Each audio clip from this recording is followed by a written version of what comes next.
నిత్యం నమశివాయ నమశివాయ నమశివాయ అనే మంత్రం మనలో మనస్సులో నడుస్తూ ఉంటే మన మీద వజ్రాయుధం ఎవడైనా ప్రయోగిస్తే అది పుష్పం అవుతుంది.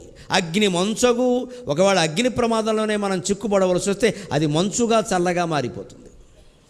అకూపారంబు భూమిస్థలంబవు, ఏదైనా ఓడలో ప్రయాణం చేస్తూ పడవలో ప్రయాణం చేస్తూ సముద్రంలో కనుక కూలిపోవలసిన పరిస్థితి వస్తే అప్పుడు కనుక శివస్మరణ చేస్తే కాకినాడ మత్స్యకారులు గుర్తుపెట్టుకోవలసిన మాట, మత్స్యకార జాతికి నిరంతరం ప్రళయమే పాపం.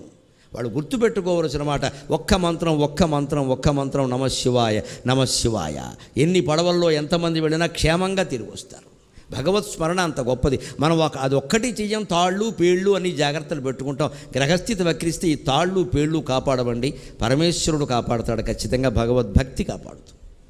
అది మనం దృష్టిలో పెట్టుకోవాలి. అందుకని అకూపారంబు భూమిస్థలంబవు, ఈ చేపల వేటకి వెళ్ళేవాడు ఆ స్మరణ చేస్తే అతని కోసం ఒక భూమి ఏర్పడుతుంది.